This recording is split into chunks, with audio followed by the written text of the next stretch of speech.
Hey, Pastor Scott here at the Weekly Word. Today we're looking at what some Bibles title as the rewards of wisdom in Proverbs 3. And we're just calling it, What's That Say About You? With our response to wisdom. So I'm going to read a lot of Proverbs 3 and then focus on a couple verses. So it starts off and it says, My child, if you truly want a long and satisfying life, never forget the things that I've taught you. Follow closely to the truth that I've given you. Then you will have a full, rewarding life. Hold on to loyal love and don't let go, and be faithful to all that you've been taught. Let your life be shaped by integrity with truth written upon your heart. That's how you will find favor and understanding with both God and men, and you will gain the reputation of living life well. Trust in the Lord completely. Do not rely on your own opinions. With all your heart, rely on Him to guide you, and He will lead you in every decision you make. Become intimate with Him in whatever you do, and He will lead you wherever you go. Don't think for a minute that you know it all. That's a good word for a lot of us. Don't think for a minute that you know it all, for wisdom comes when you adore Him with undivided devotion and avoid everything that's wrong. That's tough, but the Holy Spirit in us can lead us to that. Then you will find the healing refreshment your body and spirit long for. These are the verses 9 and 10 that I want to focus on today as we're talking about treasure. Glorify God with all your wealth, honoring Him with your first fruits, with every increase that comes to you, talking about finances and resources.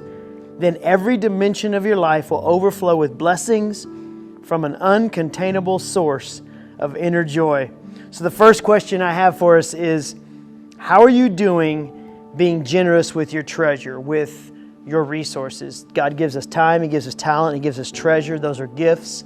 How are you doing with your resources, your finances, your income, your salary, the way that maybe you invest and finances come in, those things that you have that wouldn't be financial resources, but that are just stuff you have, possessions? How are you doing in stewarding those in a way that blesses other people?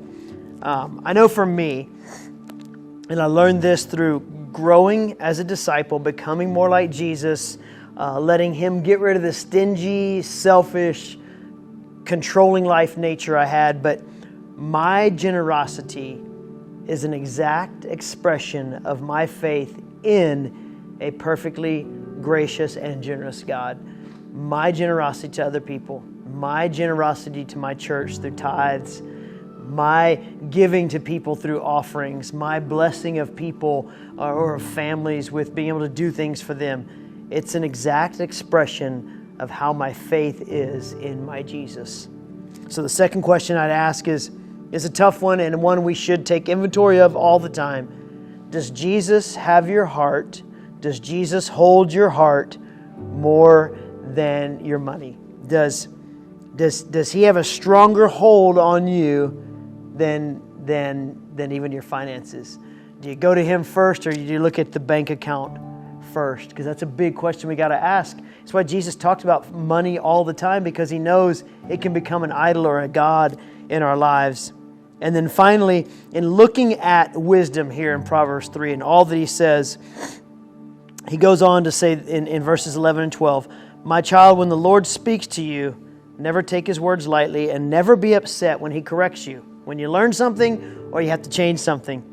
For the Father's discipline comes only from His passionate love and pleasure for you. Even when it seems like His correction is harsh, it's better than any father on the earth gives to his child. So, is Jesus' wisdom what you're following all the time? That's the third question. Are you following all the things in there? Obviously, we're talking about treasure today and being generous with that, but He talks nonstop in verses 1, 3, 5, 7, 9, and 11. He says, you do these things. And then in the even number verses, He says, when you do those things, when you, believer, follower of Jesus, redeemed son or daughter of the living God, when you do those things, I will do this. And verse 9 says, hey, you give the first fruits that come into your life, and I'll open up the heavens and bless you. So, does Jesus hold you stronger than your finances? How are you doing being generous in giving to others and giving to your church and being faithful in tithes and offerings? And then how are you doing just generally following the wisdom of the Lord in all that He has for us?